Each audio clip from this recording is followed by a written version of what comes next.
I'm Holly. And I'm Bridget. And this is Girls Next Level. Welcome back to Girls Next Level podcast, everybody. We are back with the final episode on our Girls Next Door season 3 finale. Guess who's coming to Luncheon? So let's get right into it. Hello. Mom. Yeah. It's me and Bridget again. Hello. Hi, kids. We want to ask you today about your memories about the PMOY luncheon specifically. Okay. Do you remember? Because obviously it was the first event of that kind you guys had been to. So what were your impressions? What did you think? What are your memories? And anything funny happen? I don't remember anything funny happening. You didn't think the Barbie thing was funny? Oh, yeah. The Barbie thing was funny. I was going to ask, what did she really feel about that? Yeah. I just thought it was hilarious. I didn't really get offended or anything like that. I just thought it was funny. Yeah, I thought it was funny too. What did you think of like the whole setup? Like, what were your thoughts of the luncheon? Was it like a bigger deal for Playmate of the Year than you thought it would be? What did you think of the event itself and the details? Well, I was really surprised at the huge, beautiful tent thing that was set up and all the decorations.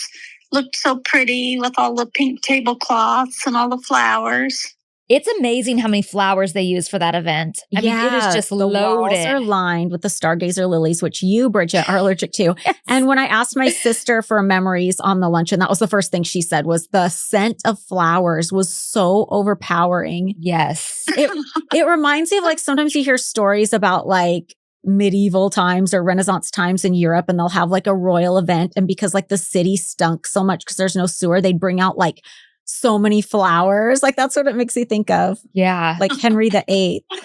And that wasn't why. Like we weren't trying to cover anything up. It's just there were so many flowers, and those flowers have a very particular scent. Mm-hmm. They do. Even if you have one growing in your garden, just one, you can smell it nearby. Totally. So imagine what dozens and dozens of them smell like. Yeah.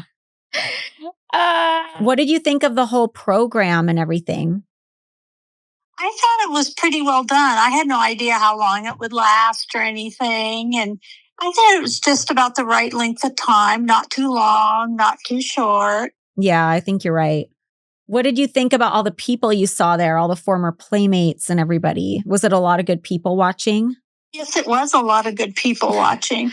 I tried to go back through my photos and see what I had. And my photos are so mixed up that the only way I can tell between that Playmate of the Year and the other one was maybe what I was wearing.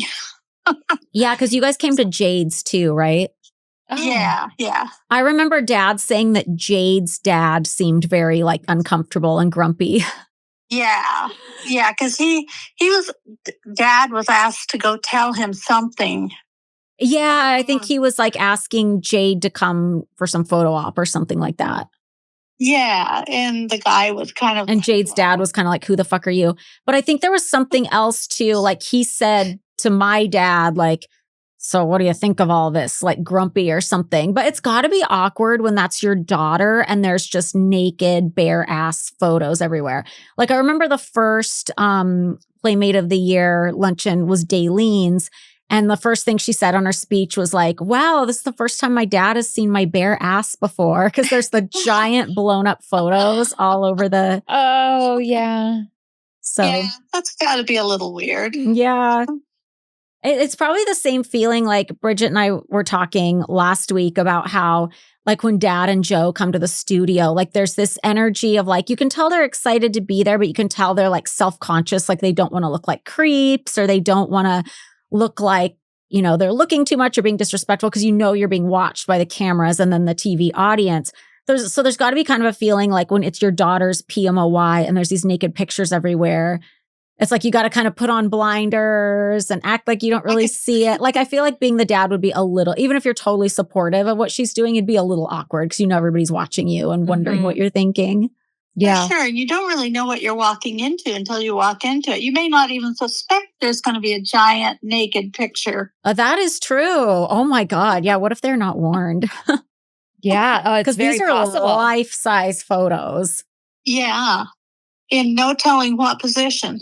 I know that is true as well. It's true. Do you remember anything else from the luncheon? Did anything fun happen? Well, I remember mostly just sitting there at the table where Barbie was nearby, and she put on a real good act for Dad, that's for sure. Yeah, Bridget and I were talking about that too the other week, is she's very good at delivering what she knows the show needs. Yeah, she definitely was good. And then And, she probably didn't have too much foreknowledge of that either. oh no, I think she was definitely warned, because I was trying to think how the good. idea even came about for her to come to this event. And I almost think it was my idea, because I thought it would be funny if she interacted with Dad. Oh, good. Because remember, yeah. That would be really hard if you were not even warned that you were going to be doing that. Yeah, no, I think she knew that I was going to ask her. He was going to ask for an autograph or something.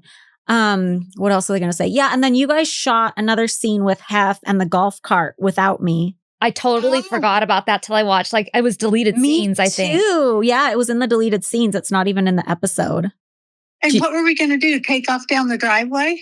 I think you guys just took it for a ride back and forth to the bunny house, or just, oh no, Dad, because he's a golfer, was like, oh, this is the one thing I didn't do before we left, is take Holly's golf cart. And I guess maybe I was at work or something, because I wasn't in the scene. Yeah. Huh. And Hef said, well, I've never driven to it. do that just as an additional scene or something. Yeah. But you don't remember anything standing out about it? No, but I do remember standing there just kind of goofing around by it. Yeah. Well, that's fun. Any other thoughts about the trip? Let's see.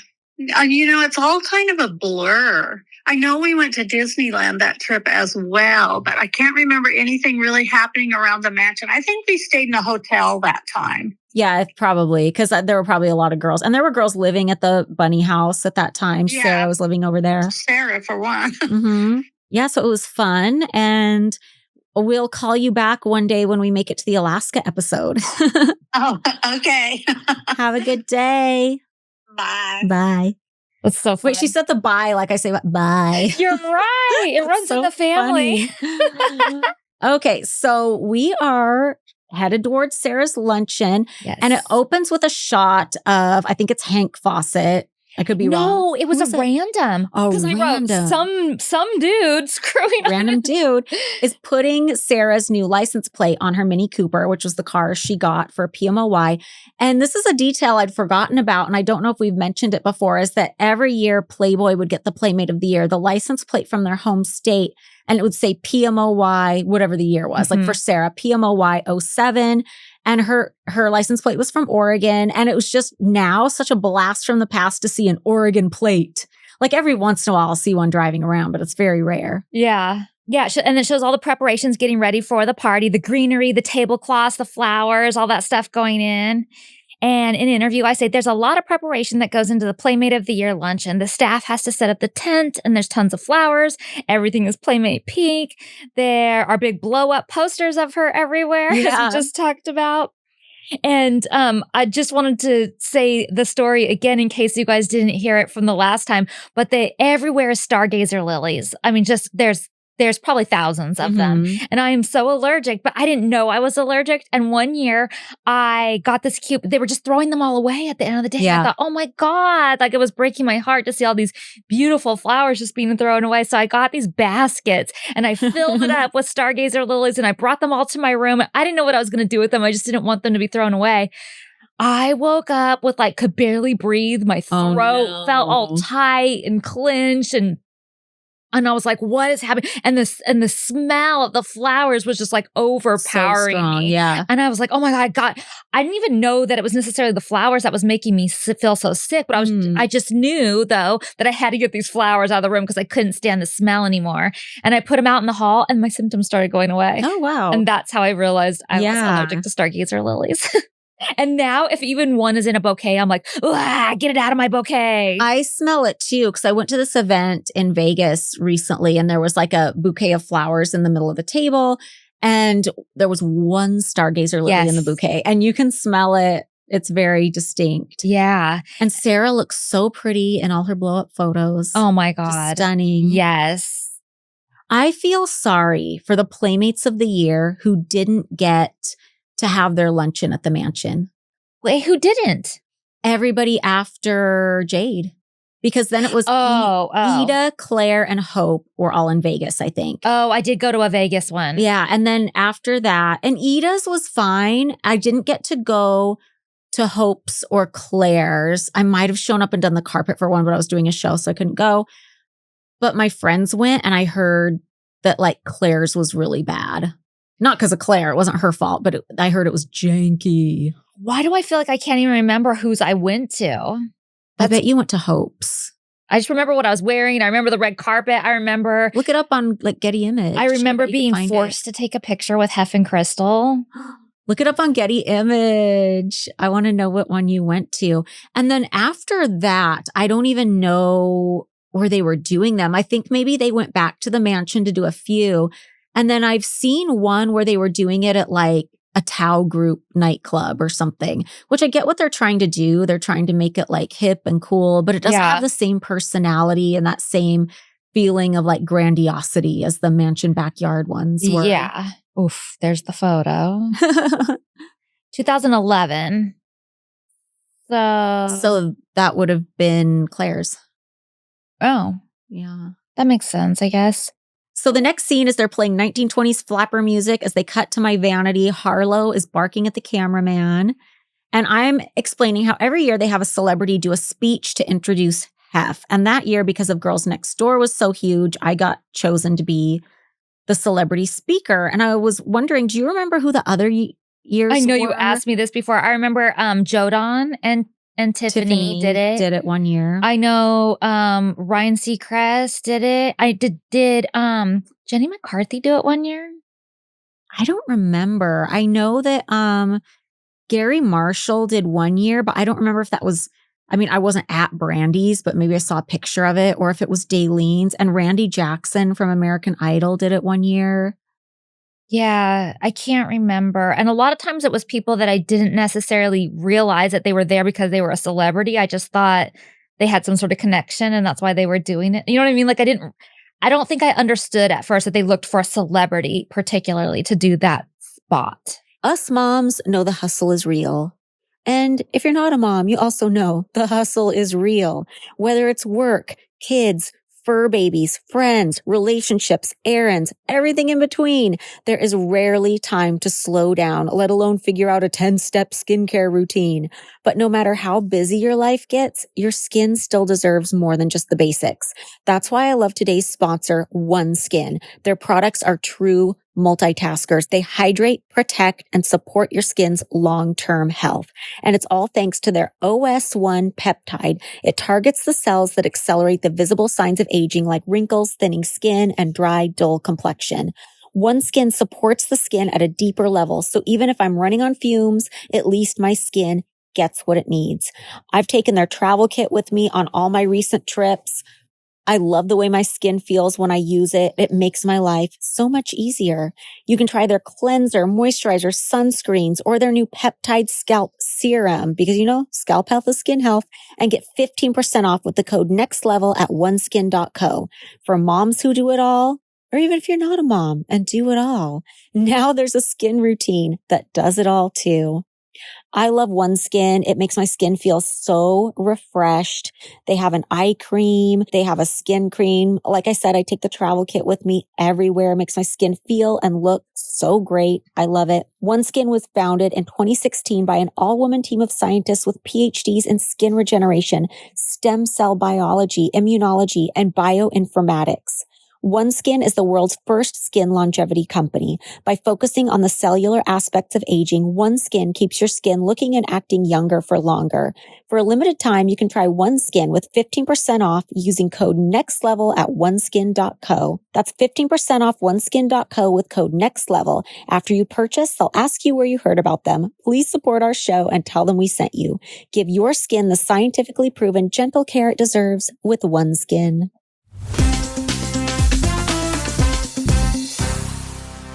And do you think the celebrity got paid to do it, or do you think they just did it for fun because it's like the Playmate of the Year? I certainly didn't get paid, but I was fine. That's a good question. I would assume that they got paid. I would assume they got paid from today's perspective, but back then I kind of assumed everybody was just thrilled to do it because usually it was some guy and the basis of their speech was kind of like, they're so flustered because they're here to do Playmate of the Year. And it was just kind of jokes about like being a dude and being up around all these women. That's kind of how, So they that felt was like kind it of was the vibe. interesting. I would be curious to know. Yeah, I wonder. And Mary's giving me the pep talk about doing the introduction. And I feel like, if memory serves correctly, I just kept it real fucking short and sweet. I wasn't up there trying to be funny or trying to give like a big comedy speech or anything like that. I was just Yeah. very matter of fact. And you say in this too that you are going to be introducing Christine, who was on the cover. But who is that? I'm not even trying to be No, mean. yeah. I just really don't know who that is. She was a contestant on The Apprentice. Oh. And she got the cover over Sarah? Mm-hmm. Yeah. Like, I didn't know who she was at the time, and I Yeah. still don't know who she is now. Yeah, I think it was just because The Apprentice was such a huge show. Mhm. Like if something was a huge reality show and they would take the winner and put that on the cover, they thought that was like, would sell issues, I guess. Yeah, I had a flashback the other day and I texted you. I was like, remember Darva Conger? Yeah. 'Cause she was on the cover and she was on like, I forget, it was a dating reality show, if you guys remember. I think it was like Like Who Wants to Marry a a Millionaire? millionaire, or right? something? Yeah, that's what I think it was too. And then And- for Christina Santiago's issue, they put a girl who was on Joe Millionaire on the cover. I get those two mixed up, Yeah. those two shows. So I can't remember which one was which, but yeah. So that was a blast from the past. And I was like, oh, we should like pull out the old issues too and go through some of those because that'd be really 100%. interesting. We should do that on Patreon for sure. So I go down super early before anybody arrives just to get the lay of the land because I think I'll be less nervous if I just kind of like feel my way through the atmosphere first. And they do this funny thing where I go up to the podium and I test the mic. And obviously, this is not going through the whole, there's not like loudspeakers, contrary to what Crystal says. There's not loudspeakers through the house, but they play it like they play this like screeching microphone feedback and they play it really loud, like it's echoing through the house. And they cut to you like going like this. Yeah, I'm like, But it's really funny. and then they do Barbie too. And she's like, Yeah, she's in the guest house looking around like, where's that coming from? But it's a really funny edit. it is funny. Like that wasn't really happening, but it is funny. Mhm. And they show Rob Hilberger with Playboy PR. We've seen him kind of on the fringes of episodes a little. But he was a very big part of our lives, I feel. Yeah, especially when Girls Next Door was really ramping up, like in this time period and stuff. Like they were so busy with all the things from Playboy and from our schedule that they were wrangling. And either him or Terry Thomerson were always around to like take care of things and stuff. And I reached out to him to see if he would do the podcast, and he never really gave me an answer. He said he needed to think about it. Oh, he might have an NDA. Still, you think? I don't know how long NDAs last or what the deal is. Why did I hear recently, and this just could be a total lie, I heard somebody say, maybe it was the book we're reading, which we know is all basically not real, but that NDAs typically last like 10 years. I don't know the answer to that. It could be different per agreement too, because I had to sign one for working at the studio, but of course that doesn't apply to anything I would have learned, on my own. And the irony is I don't have anything bad to say about working at the studio. They had me sign an NDA for the wrong thing. But it was very short. It was like one paragraph and I don't remember anything on there about a time frame. Yeah, Rob says, well, you're a natural. Now you just need something to say. I know, totally. So my family shows up early. You can see my sister and her fiance are there as well. And then we cut over to the Playmate house and Sarah's on the floor of her room. Before we get into that though, you were really nervous about feeling like you weren't a celebrity enough to be doing it. Yeah. I feel like we should talk about that a little bit too. Yeah, I did feel like I would get up there and people who'd been to the luncheon before might be like, why didn't they get a real celebrity to do it? Yeah.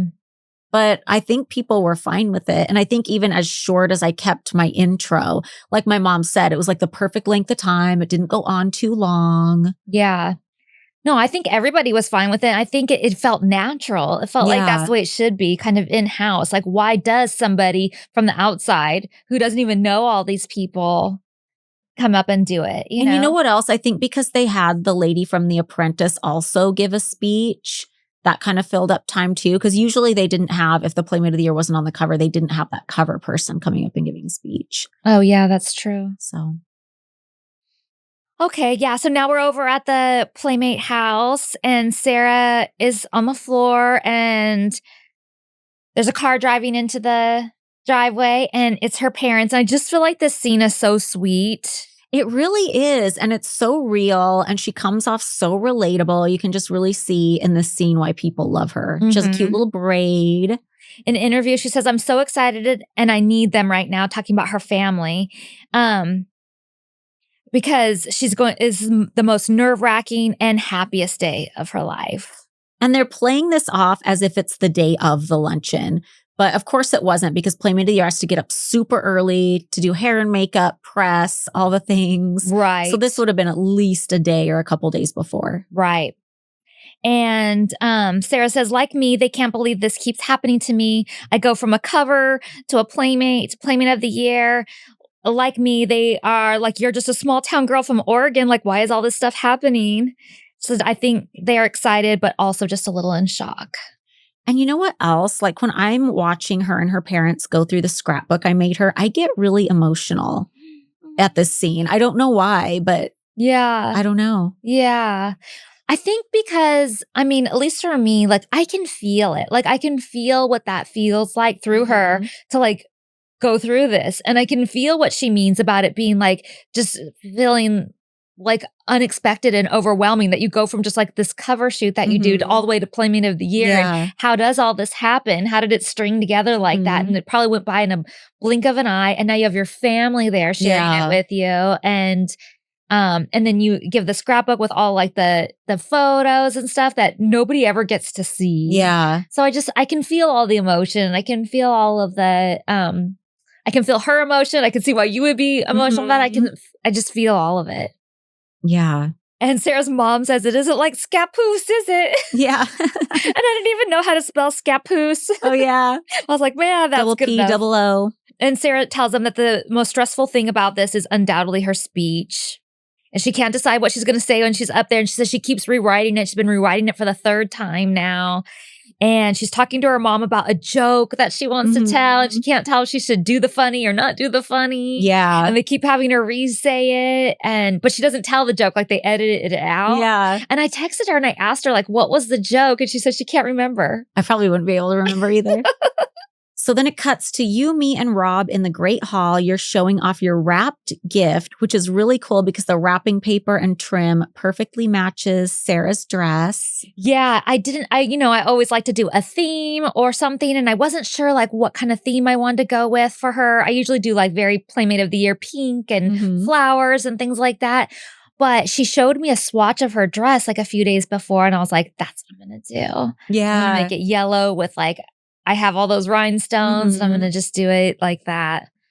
And then we go into the bedroom to give Sarah her gift. Her dress is absolutely stunning. Oh my gosh. It's so pretty and just fits her to it. I know she had it made, Uh-huh. but it fits her so perfect. Yeah, if you guys haven't heard our interview with Sarah that we did a couple episodes last year, listen to that. She talks about having her dress custom made, why she picked all the elements she did. And I get emotional again seeing her in the dress holding the gift. This is a really like emotional episode for me. This show is sponsored by BetterHelp. Mental health awareness is growing. We love to talk about it here, but there's still progress to be made.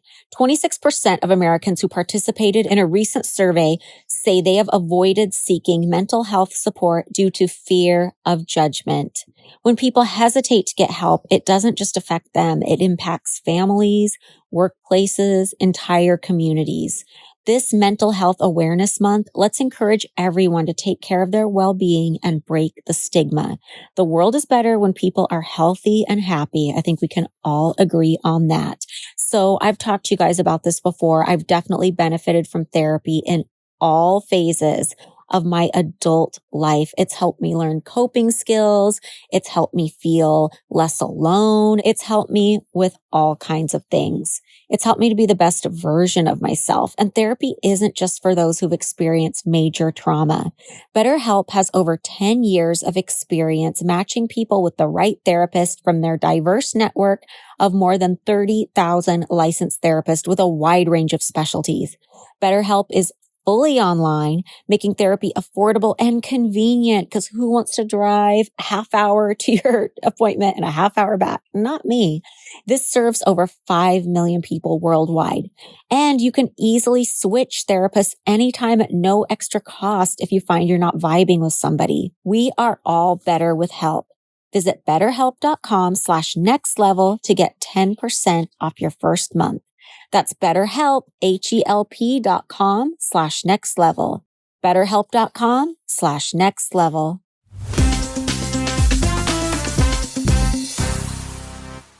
And so the gift is the star. And we already talked about the star and what it is, but that's what it is. And it comes with like a lot of different things. Like it's framed and it comes with like a map of the sky and where it's at. And They like, give you some bang for your buck. Yeah, there's a lot of things that come with it. And then Kendra in commentary makes a comment about her being a star and she goes, "My stars." And the reason she does that is because Kevin Burns would always say that to us when he saw us. He'd go, "My stars. My stars." Yes. So that's why she's doing that. Yes. Then it cuts to the Playmate of the Year luncheon tent. And fuck, it's crowded. But before that, can I just say, Sarah starts to get emotional in the med room, and I told her, "Don't start." And I start handing her Kleenex because we're already starting to like cry. Totally. I made a joke at some point in here that I wasn't really crying. It's just my eyes get teary-eyed from the smell of those flowers and stuff.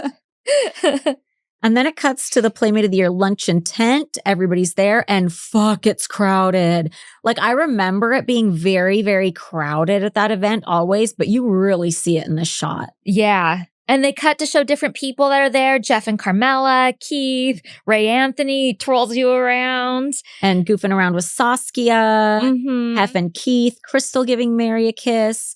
And this is just, this whole scene where they're cutting to all these people, it just makes me think about how 2007, this year, I feel like everybody was just in a really good spot with good people. Like you see Carmela's just married her husband. Yeah. All the way Ray and Saskia are goofing around. Keith and Hef give each other a hug. Crystal gives Mary a kiss. You see Monica Lee there laughing. And I'm just like, this is the vibe. Yeah. And then it shows Dolores Del Monte, who was a Playmate March of 1954, I believe. And she's wearing a name tag because all the Playmate alumni who would come to this event were given, class reunion style name tags.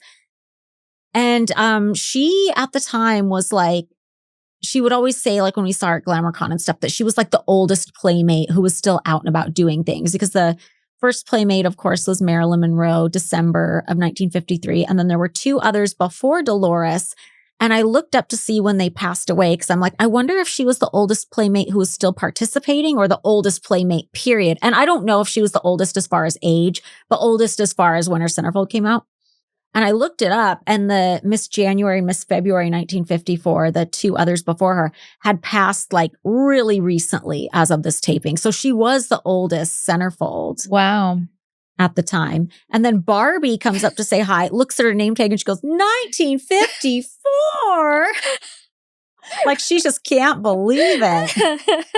And then in interview, Holly says, "It's totally weird that Barbie is here, but I think it's funny because my dad is a huge fan of hers. I just hope he doesn't embarrass me by stalking her down." Yeah. And I had given my dad for Christmas, the Christmas before, one of Barbie's vintage issues that Hef had signed.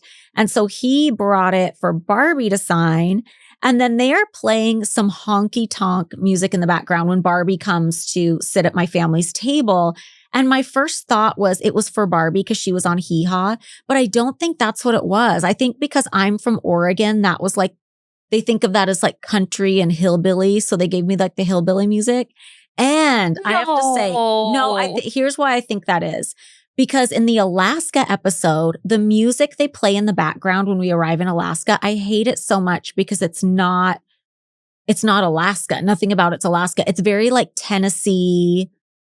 Wait, it's not like gold mining, like kind of like a the whole mining thing type music? It doesn't evoke that to me at all. It's very like Tennessee country. And I'm like, nothing about that sounds like Alaska. It annoys me so bad when we get to that episode.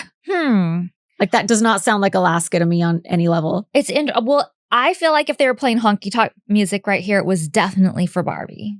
I mean, maybe, especially because in Confessional later, I reference her being a country singer. So maybe. Yeah. Huh.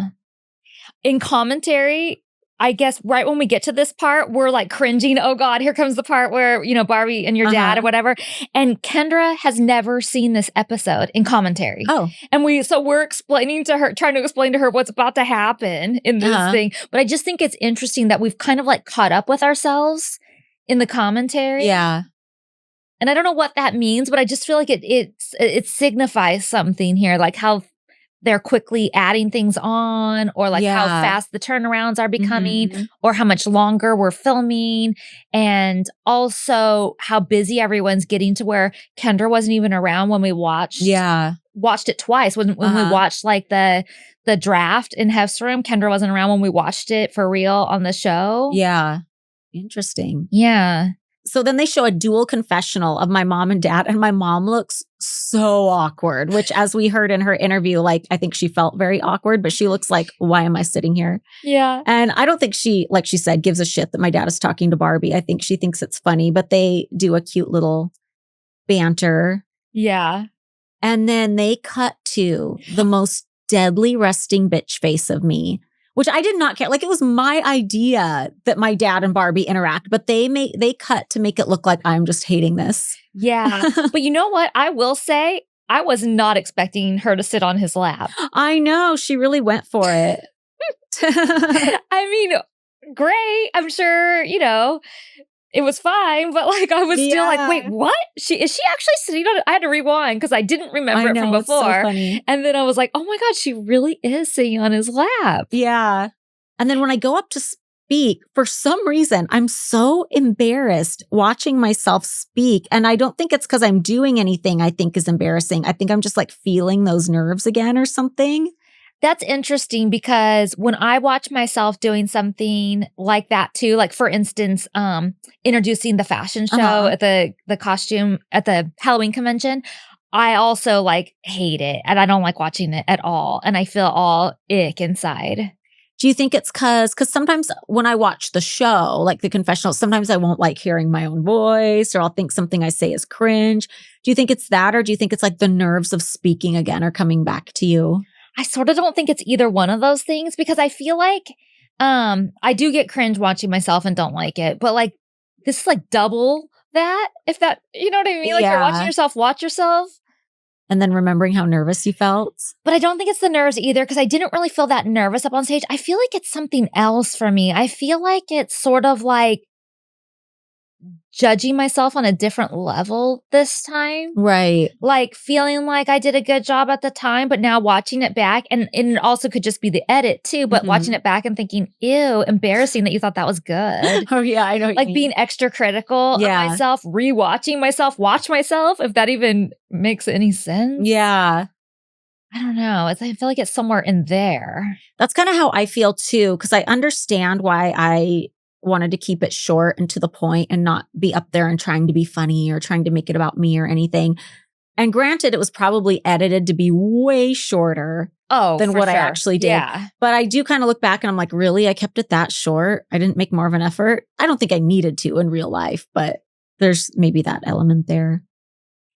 People are probably grateful for it. Like most people just want to like see the main act and like get on with it. Yeah. They don't want all that extra. Because I do remember in the past when some of the male celebrities who would be booked to do it, it felt a little long. And it felt a little like kind of the same joke. Yeah. And I say in commentary that next year they'll probably have a funny celebrity again. And but next year when Jade got it, I would get up and say a few words as well. But I think they did have somebody else. I don't remember who it was, but I think they had somebody. And then I came up kind of to introduce Hef and say a few things about Jade because I'd worked with her. And then Hef came up to introduce Jade. But I don't remember who the other person was, but I do think it was somebody else for Jade's. If we could get Rob to come on and talk to us, I feel like he would know whether the celebrity got paid and like probably remember who some of the True, celebrities yeah. were. We need answers. Yeah. Or if he doesn't feel comfortable coming on, maybe I could just ask him some of those questions and come back with We could relay them back. This is interesting here. In commentary, I say I'm getting so emotional even now rewatching this. And Kendra says, that's so weird. I mean, seriously, there's nothing to cry about. And I say, well, I get emotional at these things. And Kendra says, it's weird because I literally don't feel anything. I think Kendra had a real problem when the spotlight was on someone else. I truly do, because anytime we would try to do something extra for the Playmate of the Year, like take her out to dinner with Kara and Sarah, both times there was this element of her, like with Kara's year, she wore the Lakers jersey and was super late. And I didn't remember thinking anything about it at the time, but she goes on to write in her book about how, oh, the girls are giving me a dirty look because I wore a jersey and I cared more about checking the game than what these other girls were doing. And then just her creating this fantasy in her head that everybody's hating on her because she wore a jersey when nobody gives a fuck. Yeah. It's funny. She's like, I just looked around and saw everybody crying. I think she says this in scene. I just looked around and saw everybody crying. And I was just like, where? I started laughing because like, why is everybody crying? I mean, it's a big day and it's a big moment and it's exciting and we're happy for her. And like we've said, it's like a graduation and she's moving on. And, you know, it means a lot to people. Like, I don't know why she has no feelings towards it. It's crazy. And then we see DJ Rex in the background. Yeah, there's a shot of you and Sarah sitting at the table and DJ Rex is in between you guys in the background, which he had some clout to get a front row table at PMOY. That's our next question in here. But why is he there? I'm sure one of us invited him or he asked to come and was in town and we were like, sure, because he would always design our MySpace pages. Yeah. Spring has been so busy. I just got back from spring break with my kids. Their dad has all this crazy stuff going on with his business. We're back and forth between all these different places all the time. So I don't have time to grocery shop and cook. But thanks to Hungryroot, I can shop on my own schedule and make healthy home cooked meals in about 15 minutes. This is why I use Hungryroot. It makes my life so much easier. Hungryroot is like having your own personal shopper and nutritionist all wrapped into one. You can tailor your order to your taste, nutrition preferences, and health goals. For example, I want high protein. You might like vegan. You can get it any way you want. Most of Hungryroot's recipes can be made in just 15 minutes or less. With over 15,000 recipes shipped each week, there's something for every taste and nutrition preference. They also have healthy groceries like smoothies, kids snacks, sweets if you want those, ready to eat meals, salad kits, and even supplements. It just makes life so easy.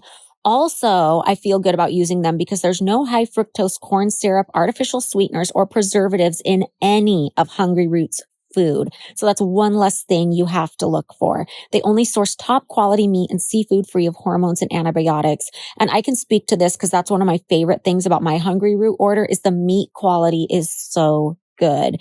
It tastes amazing. It's so much better than so many other things I've tried. It's definitely something that helps me with my health goals, and it can help you with your goals too. I love Hungryroot. Take advantage of this exclusive offer. For a limited time, get 40% off your first box, plus get a free item in every box for life. Go to hungryroot.com/nextlevel and use code NEXTLEVEL. That's hungryroot.com/nextlevel, code NEXTLEVEL to get 40% off your first box and a free item of your choice for life. hungryroot.com/nextlevel, code NEXTLEVEL.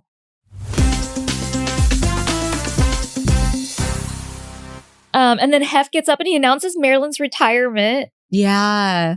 I don't know why, but I felt like cringe when he did that. Like she didn't want him to do that or something, or like maybe because doesn't she say something about I'm not leaving or something like that? Probably. Marilyn's kind of an enigma to me because at the time I thought she was more than ready to retire. Yeah. But little tidbits I've heard since then make me think, was she hoping, was retiring a bluff? And she was hoping that like her bluff wouldn't be called and that maybe she'd be like offered more or something. I think maybe because, here it is. And then in commentary, you say during Sarah's speech, she says, Marilyn, I know you're leaving. And she's going to start saying something else. And Marilyn screams back, I'm not leaving during Sarah's speech. I'd forgotten that, but that rubs me the wrong way for multiple reasons. I just think it's rude to kind of like interject into Sarah's thing when we have already announced your retirement. So we're already established you are leaving. Yeah. And then Sarah goes to say something heartfelt in this like speech that she's dying to get over because she's, freaking out. And then you interject with, I'm not leaving. Yeah. Like, did she mean that as a joke and it just didn't work and fell flat or what? I don't know. And then Hef announces that Barbie is there, and then he announces Sarah, and that's when she goes up on the stage, and they cut to me, and of course, I'm bawling. Can I say one more thing about Marilyn, too? Yeah. I wasn't really privy to, like, the details of her retirement, other than the fact that I knew she was going to La Costa, and she was leaving, and blah, blah, blah. But Kevin told me that he thought it was really weird how Marilyn was treated, because he said that Hef just gave her like a thank you letter. And he goes, after all that woman did, he should have bought her a car as a retirement gift. I mean, I don't really know a lot about, because I didn't come up in the usual way, how like the corporate world works. But Kevin seemed to think that she wasn't kind of given like the retirement package she deserved, which is interesting. That is interesting.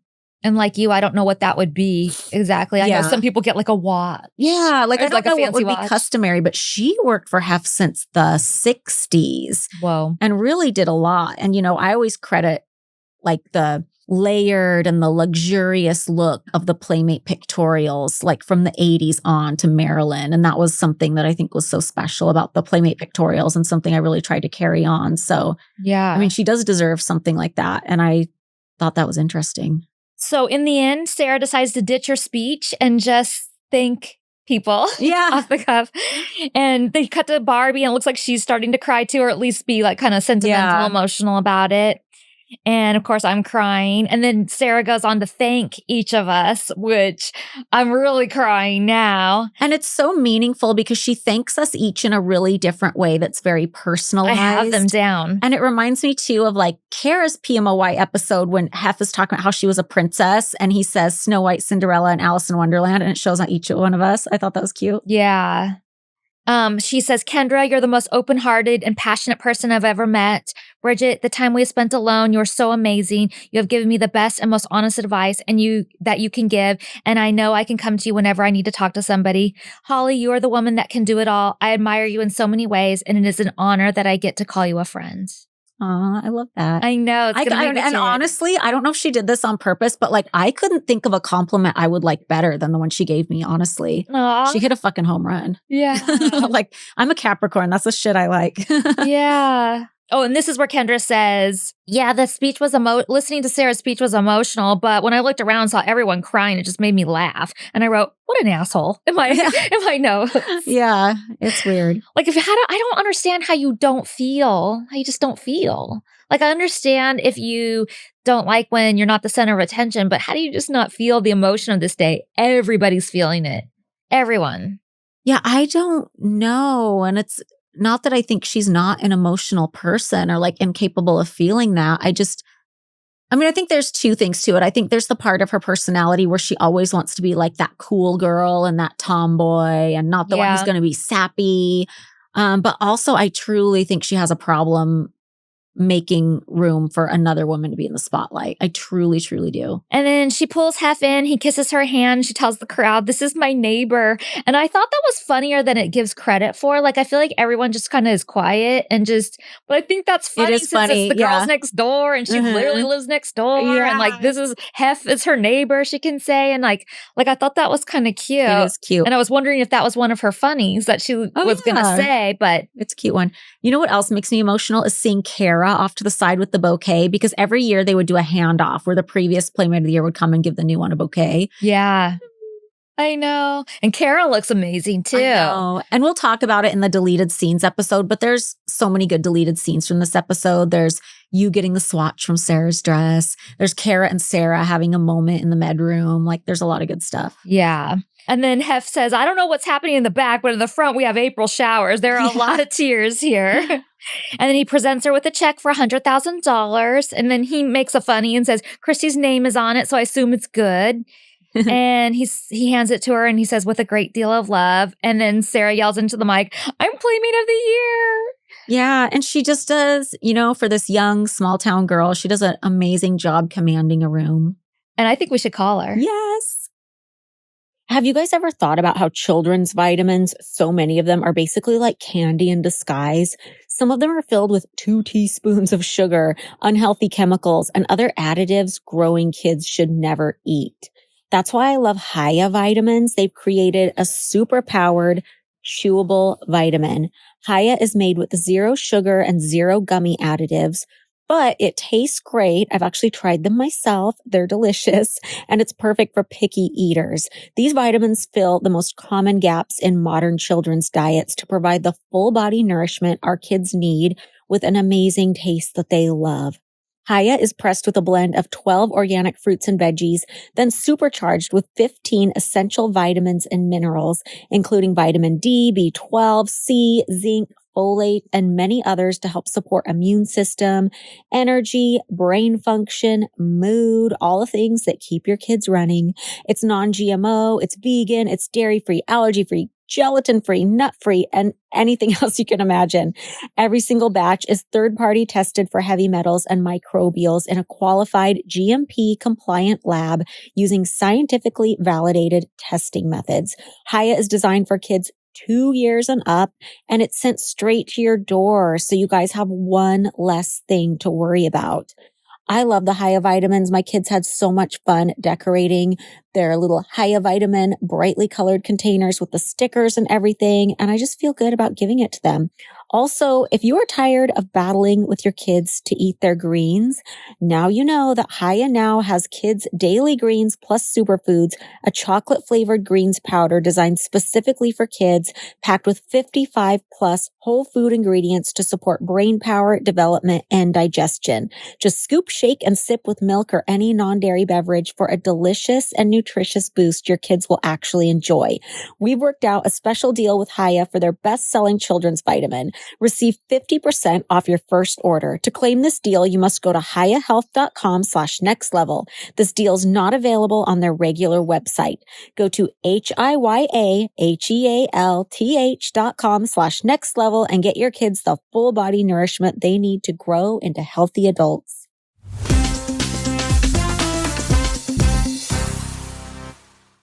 Sarah. So we just got done talking about your Playmate of the Year luncheon, and we had to get you on the phone to talk about it. Yay, yes. I know we had you on the podcast before, but just sort of like walk us through like what that day was like for you. Oh my gosh. I would say probably still to this day, like top 3 most stressful days of my life. Like I was working myself up into a frenzy.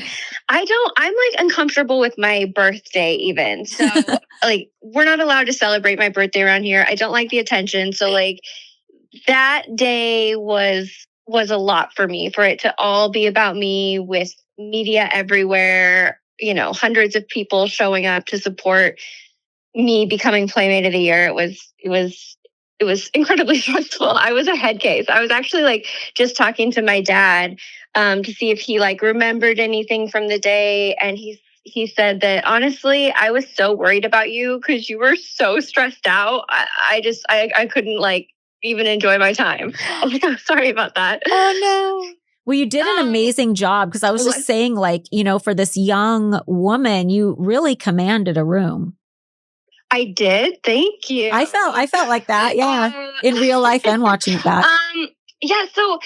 So walking through the day, it started with Sarah Cranham, who did my hair and makeup for me, coming over, doing my hair and makeup. And it was, I felt like beautiful. She did such a good job. Yeah. I think we did, a run through of my makeup a day or two prior. So we had like picked how my hair was going to be. She had like gotten a few orchid flowers for me to put in my hair to try out. And so there were no surprises what I was going to look like that day. We'd gone through a run through, thank goodness. And she's amazing. As you guys know, Sarah Cranham is like the best makeup artist ever.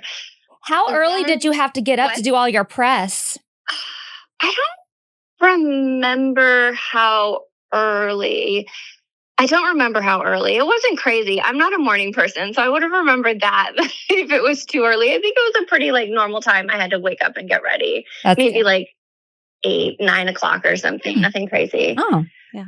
And honestly, the press, I don't recall doing any press until I actually got brought up to the mansion in a limo and like everyone was already there. Yeah. You know? Yeah. So after she got me ready, I just went out, obsessed over my speech and just kept looking at that until they brought a limo down to the Playmate house to drive me up to the mansion. And it was like the longest car ride of my life because they take you up in the limo and everybody's waiting for you up there. Like I was told that I would arrive at that front drive of the mansion and there was just going to be all the press and everything waiting for me, which was just a lot. I was so stressed. Do you have to ride in the limo by yourself or is there anybody in there with you? I think I was in there by myself. I don't recall anyone being in there. I think Sarah and everybody went up separately and I was just in there with my own intrusive thoughts. Yeah, that sounds like a nervousness incubation tank. Yeah. It was this, I remember it just being this big black limo and I was just in it all by myself. I've never been in a limo all by myself before. It was a lot. When you pulled up and your Mini Cooper is also there, is this the first time you're seeing your car or had you seen it already? So we had shot, I actually don't remember if I'd actually shot with my Mini Cooper or a Mini Cooper lookalike. Okay. But I had shot with a convertible Mini Cooper for the pictorial prior. Yeah, we had matching dresses. Oh, in the pictorial. Yeah, you wear this little yellow sundress, and then I have that yellow sundress separately, and I walk into the med room one day. I think it's a deleted scene, and you're like, wait, I just shot in that same dress. I do remember that dress on you. That's so funny. Do you remember where it was from? That's weird that we both had I want to say it was BCBG. Wait, was that? Yeah. Or it looks like could have been that brand. Yeah. I'm like, wait, but I thought I had the letters wrong, but that's what it was, right? Yeah. BCBG? Yeah. Oh, yeah. I used to love that store, so that makes sense. Yeah. And what about your family? Like, I know you said that they were just so nervous for you, but did they have was this their first time at the mansion? Well, no, my dad's first time. My mom had come up with a few of her sisters and my grandma at some point, and I'd given them a tour of the mansion, and I took them to Saddle Ranch. Fun. And they like lit their hair or their shirt on fire with the s'mores thing at the Saddle Oh my Ranch. God. That's so scary. You remember those s'mores at the Saddle Ranch? Yes. Yeah. Yeah, they lit themselves on fire. They like drank too much and they were having a great time. Oh my God. So yeah, but it was my dad's first time. Remember the carafe drinks at Saddle Ranch? Yes. Yum. I can taste it now. Saddle Ranch. Have you guys been there at all recently? No. We should go next time you come back. That's our spot. Let's go next time you come back. Yes, please. Saddle Ranch had like a renaissance a few years back, like maybe like 5 years ago. Like all the famous TikTokers were like going to Saddle Ranch and that was like the cool place. Yes, I saw Tara's World go there and have a good time like a couple years ago, and it brought back so many memories. Yeah, it's so funny. Because when we went, it was like a cool restaurant, but it wasn't necessarily like a celebrity hotspot or anything like that. Definitely not. Although Pauly Shore was there all the time because it was right next to the Comedy Store. Oh my God, he's funny. What else? I know I texted you and asked you if you remembered the funnies that you were going to put in your speech, but you said you didn't remember. No, I don't remember. I just, wanting to make it, I just wanted to make it this memorable speech because I'd gone through YouTube, I think was around at the time. I'd watched somehow prior Playmate of the Year speeches. And of course, Tiffany was like hilarious and great. And I was like, oh, I want to have this amazing like speech, and I wanted to make it funny and all these things. And I had no confidence in the jokes I had written and everything I'd written out, that I just completely scrapped the whole thing. I brought nothing up with me because I was too afraid to try and give it my all and have it bomb, that I just would rather just talk off the top of my head and be like, I just talked off the top of my head. What do you want from me? Yeah. Well, you did an amazing job. Oh, thanks. I mean, I just cried the whole time. Yeah. And we very much appreciated what you said about us too. That's so sweet. It was just, I felt overwhelmed with the support, obviously, of all these people who were there. But also, it was real. Like, of course I was thankful to my mother and my father for supporting me. But like, outside of that, all of my emotion it really did come from my friendships I made there with you guys and Kendra and Allison and Janine and Crystal and Hef. Like, you guys were my family at that point in my life and my best friends. I did everything with you guys. Yeah. And I felt like I owed a lot of my where I was to all you guys. So yeah, it was real and emotional, those tears, partially overwhelmed, but also I just really loved all you guys and felt like, you all did a lot for me. And those were real emotions about that. Yeah. I can't remember. Was there, because they don't show it in the show, but did we do the nighttime party? Oh, did you have a nighttime party? No, because I had to fly out that Oh. evening to I don't even know what a Playboy event was, but I had to fly somewhere. So I just afterwards went and had lunch with everybody that had come, like friends and family from home that had come to support me. We all went out to lunch with, I think also Allison and Janine came, and we had a bite, and then I literally went from the restaurant to LAX to go work something. So I didn't get much time to like celebrate. That's so weird, because there's usually the luncheon is followed by a nighttime party later, like at Sky Bar or something like that. Yeah, Playboy Video. Nice. I would have loved to have gone and done all that with you guys. No, I was whisked away somewhere. I don't know what was so important. It couldn't wait, but yeah. I wonder if Playboy Video, because it was always Playboy Video that threw the nighttime party. I wonder if they just threw it somewhere else, like Vegas or something. Maybe. Maybe, yeah. I for the life of me can't remember what the event was. You said that you watched some of the previous girls' speeches. Did you happen to see who any of the celebrities were that introduced them? Yeah, I remember Rascal Flatts, or Tiffany's husband, at the time, from Rascal Flatts, introduced her.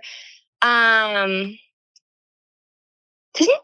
Tiffany introduce Kara or no? Yeah, Tiffany and Jodon did Kara's. Oh, so so then who did Tiffany's? I don't remember. I was trying to remember who all that, like I remember Ryan Seacrest did one year and Randy Jackson did one year, but I don't remember like who did what year. And I think I'm forgetting a few people. It was perfect that, Holly, you were the one doing that. I mean, for me, it was perfect. Yeah. I would so much rather a friend who I love be hosting that for me rather than some, random celebrity. Yeah. Thank you. It was really special to me too. Yeah. It was perfect. And you said that you got rid of your Mini Cooper when you moved, right? Yeah, I moved back to, on our other podcast, I talked about how I crashed it. Mm-hmm. And it was getting repaired because it was like a pretty gnarly crash. Like I think it bent the frame and everything. And so it was getting repaired by this auto shop for months. And I was ready to move home at that point. Like I was waiting on that car to get done, and they kept pushing back the time when it would be ready. And it finally got ready for me to drive it back up north, and it broke down on me on the way up north on my drive. And so then I finally, I don't know, someone came and helped me, did a couple things, and then I got up north with it and was just ready to like get rid of it. Like I didn't really trust it anymore. Felt like a tainted vehicle at that point because it had been wrecked pretty bad. And plus, you know, it was a convertible. It didn't make sense for, you know, rainy Oregon. Yeah. So yeah. Any other questions we have for her? Who did your dress? I can't remember the woman who did the dress or like how I found her even. I must have been like Lane, the wardrobe person, or somebody must have recommended her to me. She was great. I remember her, she had like a little tiny studio that she worked out of in Silver Lake. But I don't remember her name. I feel bad. Holly, Sarah, I don't know if you remember this, but Holly, do you remember the drama with the Playmate of the Year dress? Like with Carmela? Yeah. Yeah, because Carmela wanted to go to Barachi and Playboy was like anti because they thought it wasn't like high fashion enough. And don't go to Barachi, that's been done kind of a thing. Yeah.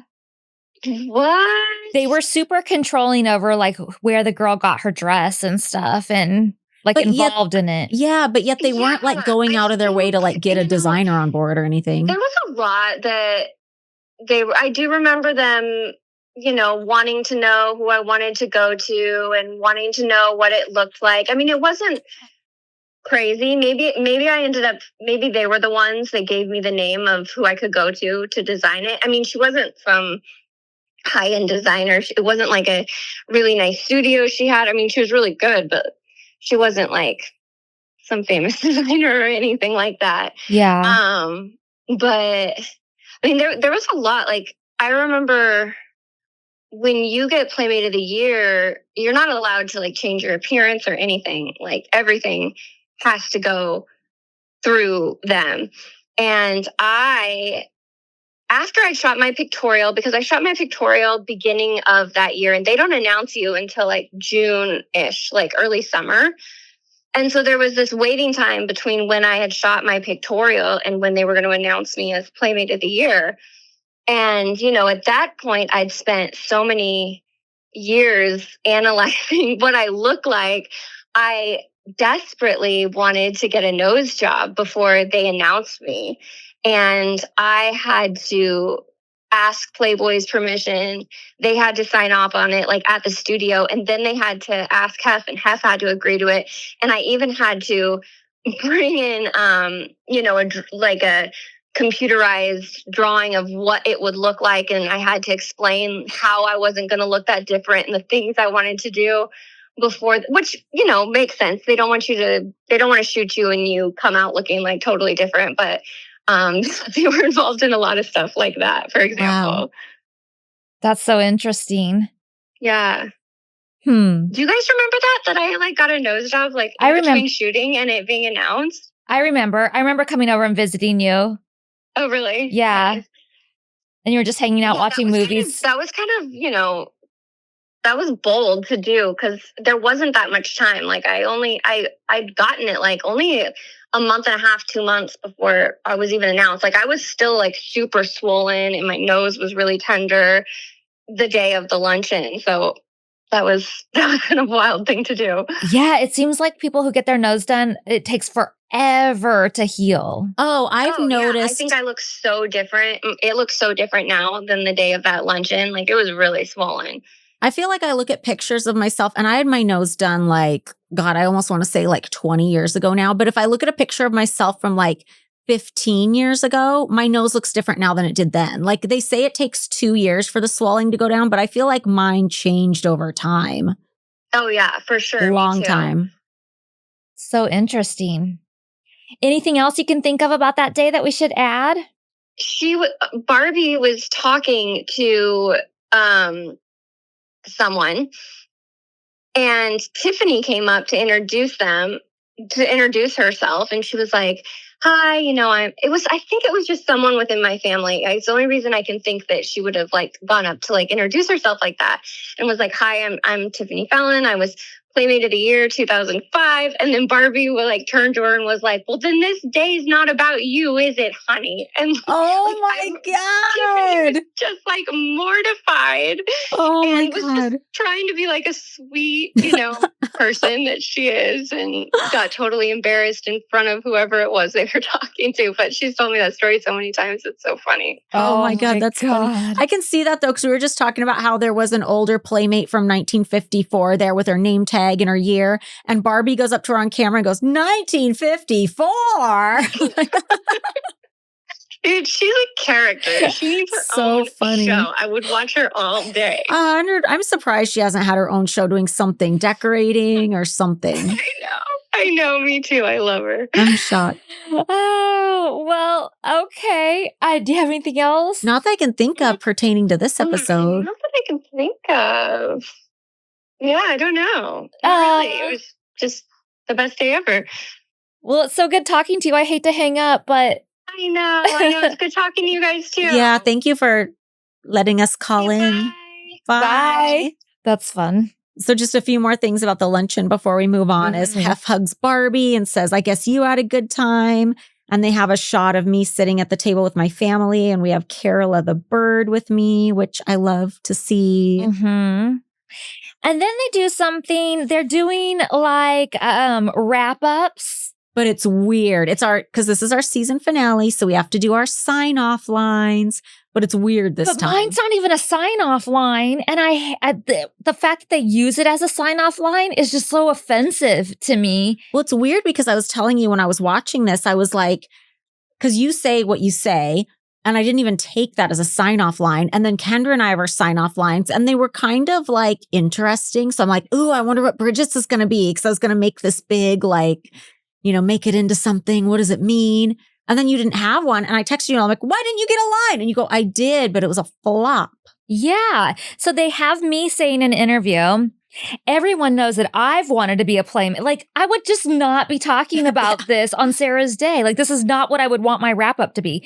Everyone knows that I have wanted to be a playmate for so long, and I'm just happy that I finally got to be in the magazine. If it all ends right here, I'm totally happy with that, and I think this is why I cry so much too. I know what an honor and how special it must feel to not only be a playmate, but Playmate of the Year, which I think is a nice thing to say about a wrap-up for Sarah's episode or for Sarah's Playmate of the Year, but not my wrap-up for the season. That's not where I'm still at mentally and what I'm still thinking about. It has nothing to do with you.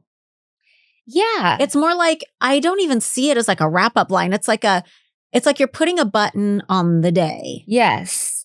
But it's not your wrap-up line. Right. Somebody missed the bus. I think so too. So then the other two wrap-up lines are interesting because they always love with the wrap-up lines for me to be like, I just want to be here forever. And Kendra to be like, I'm not going anywhere. When we all know she's going to be the first one to go somewhere, or so we think. So Kendra's line in this, do you have written down what it is? I can totally see why, I can totally see why Hef and Barbie get along so good. I wish she would come back. Barbie, come back. Oh God, that would be funny. But the way she says it is like, oh God, that would be funny. Like she wants the drama. Yeah. And earlier in this episode, when you see her like wanting to hang out with Barbie and stuff, it seems nice at first. Like, oh, she wants to hang out with Barbie. But when you watch this whole episode as a whole with that end, it's like she's trying to be a brat. She is trying to be a brat. She's trying to play into like the whole rift that Barbie and I are supposed to have. She's trying to egg it on. And I don't think it's funny. And I just feel like that combined with her being like, I've been laughing at everybody crying over this bullshit. Like basically what she was saying earlier. Like I just wrote, asshole. Like, why is she being like this? Like, she wants to see a riff with you and Barbie. Yeah. She doesn't get emotional about any of this. She thinks it's dumb. Like, everyone's crying. She wants to see drama so she can kick back and have popcorn. Yeah. And she does come back, but not in a way that like makes me mad or anybody cares. Yeah. And in commentary, we are talking about how we did a whole other scene and it didn't even show up. They didn't show up because it shows Barbie talking to Hef. And he says to her, I heard you guys had a really good time yesterday. And Barbie said, oh, we had so much fun. I'm really bonding with the girls. They're a lot of fun. And he says, good. They're good girls. And in commentary, we talk about it showed us going shopping with her for something else, but it doesn't even show like what we really went and did, which is a scene they're going to wait to hold on to until Season the next 4, season. yeah. And we went out to dinner and did all this, like this whole day with her, but they don't show it. So it just seems kind of weird, like what she's talking about. And in commentary, we're talking about that, how it like just doesn't even make sense that they don't show any of it, but then they have her talking about it. And then in interview, Barbie says, I love Hef. I will always love him. He's just the sweetest guy. The girls make him happy. He makes them happy. He makes them happy. And I really can't ask for anything more. So I think that's nice. And then it shows us all posing for a photo with Barbie. Mm-hmm. And then it goes into your final line. Holly says, I think there was a really big feeling of family at this Playboy luncheon. I had my family there, Hef and the girls, and now also my coworkers are there too. Things are definitely changing at Playboy. I'm like the Playmates mom now, and I just want to see all my girls succeed, and I want to see all of the pictorials come out the best they can, and I'm really excited. Yeah, I thought Kendra's and my lines were interesting because for me, it's like, oh my God, everybody in my life is here in one place. This feels very complete for me. 2007 was probably, my best year at the mansion. And I've got this new job and I'm so excited about the Playmates and stuff. And Kendra's like, I want Barbie to come back. She wants the fucking drama. I want Barbie to come back and fuck with Holly. Yeah, is basically her last line. And it's like, and mine is, I still want to be Playmate. I know. Which no, I was so over it by this point. Like I was so on to the next thing. It had Hef have said, oh, we want to make you guys each a month. I would have been like, cool, super that's fun, one thing we didn't get to do. But like, do I think that that's what I'm still like sitting there wanting? No, we've gotten so much more at this point than any of that. So yeah, to put that in there and to have it as my wrap-up line. I get buttoning up Sarah's Playmate of the Year. Even then, I just feel like it's a little odd because it's kind of about me when it's Sarah's day. But it makes more sense for just that, but not to button up the entire season. Yeah, no way. Ugh. So what are your best and worst? My worst is Barbie drama. Because it's just such a happy day and there's such a good supportive system with everything and, you know, supporting all of us girls getting along, including Kendra and everybody. So I thought, you know, and supporting Sarah and everybody being excited for that. But they just had to put that fly in the ointment in there. Yeah. And I guess maybe it makes for good TV, but I don't know. I don't like it. And then I don't like my wrap up. Yeah. Yeah, my worst is the wrap-ups were a flop because I feel like if you had been giving a meaningful wrap-up, it would have been so interesting because I felt like mine and Kendra's were so different than previous years and kind of indicative of what was going on and interesting or indicative of people's motivations. Best is I feel like this episode is just so full. I didn't even realize it until we rewatched it this time how much we'd have to say about it. And how many characters are in it. I think they do a great job capturing Sarah way better than they've done, including Playmates before. Yes. The Barbie thing, my family being there. It's just such a full episode. And I love that. Yeah, that's my best too. I said, I'm so happy for Sarah and I'm so happy still to this day and for our friendship. I mean, obviously you just call her anytime. And then I love seeing your family and Sarah's family. Like I'm very big on people's families and I like to be like a part of it kind of and stuff. So like seeing them and having them a part of our lives and stuff. Like I feel like that was so special. Yeah, even like Marilyn being there and signing off. It just felt like such a complete world in this episode. Like everybody's there and everybody's accounted for. Yeah. Yeah, I agree. So that is season 3. We will be back next week, I think, with deleted scenes or maybe another fun surprise. And if you'd like more content, check out our Patreon at patreon.com/girlsnextlevel. Check out our merch at girlsnextlevel.shop. And we'll see you guys next week. Bye, guys. Bye.